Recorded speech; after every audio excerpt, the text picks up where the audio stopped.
I'm really interested in the subject of ME. We've talked about it before. I used to do it quite a lot on the television. And one of the messages that I took on board very early on was that the medical establishment really lets itself down very often when it comes to this illness.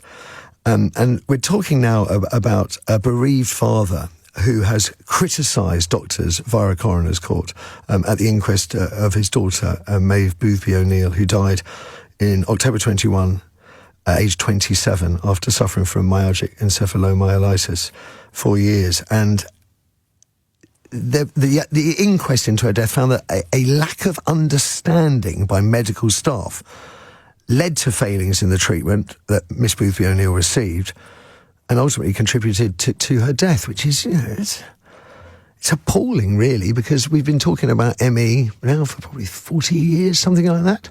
Well, Dr. Charles Shepherd knows more about it than most. He's an honorary medical advisor to the ME Association and joins me now. Morning, Charles. Morning, Matthew. Firstly, can I say I listened to your programme, and I know you covered it back in August, the inquest back in August, and I think you covered it extremely well. Thank you. Yeah. It bothers me that we just seem to be going round in circles, and here we have another broken-hearted father with what appears to be a legitimate grievance against the medical establishment.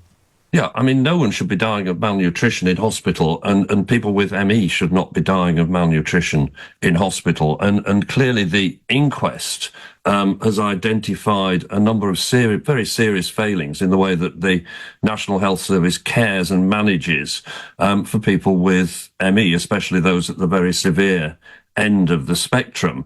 But I think probably the most important things to come out of this inquest and what was called a special hearing, which took place on Friday last week, where we heard some more evidence from Dr. Helmsley, who was the medical director of the NHS trust that looked after Maeve down in Devon. I think there's two important things to emerge from that. I mean, first of all, Dr. Helmsley expressed his frustration at not having the expertise to call on, people with clinical expertise to call on when a local hospital like that, which may not have specialists, who are used to dealing with people with very severe ME, that was not available. And I'm going on press reports here from Sean O'Neill, Maeve's father, who's, as you know, senior reporter at the Times, but I understand that he has raised these concerns with Sir Stephen Powis, who is top person at NHS England, and not got a satisfactory reply to that as to why there is no specialist referral services or expertise available for these people. Well, that's really unfortunate, because I was going to ask you exactly the same question. Why? Yeah, why is there no? Why? Well, we did have two. I mean, we're going back several years now. We did have two hospitals, one in Essex, one in Kent, where these, very expertise clinical skills of dealing with this particular group of patients had been built up. They no longer exist.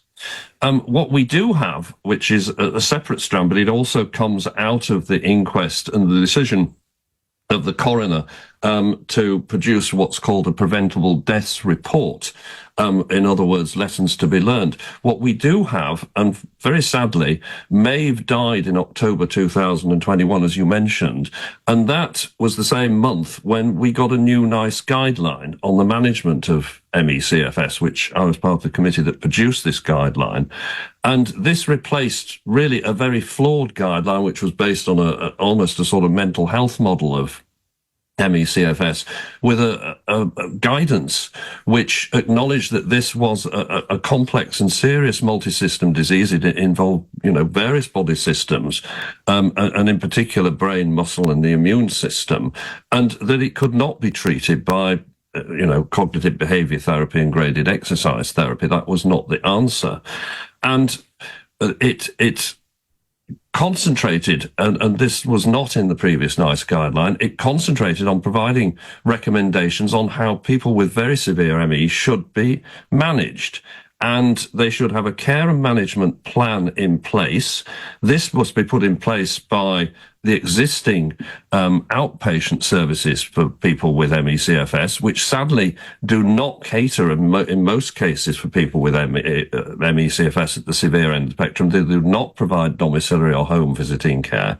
So we need to implement the recommendations in the new NICE guideline and get community care sorted out for these people. I know you go on about preventative medicine. Yeah. 99% of people in this category, these people who are bedbound, they are requiring 24-hour care. They're often living in a darkened room. They're in pain. They're having difficulty with eating, swallowing, digestion of food. So they need this community care input, which we recommended in the NICE guideline. And they also need this inpatient hospital care when things, have gone wrong. But it is just not there at the moment. Dr. Charles Shepherd, I'm not a praying guy, so I can only offer hope, but I really hope that happens. I just can't believe I'm still talking about it in this sort of really dismal way 30, 40 years down the line. That was Dr. Charles Shepherd.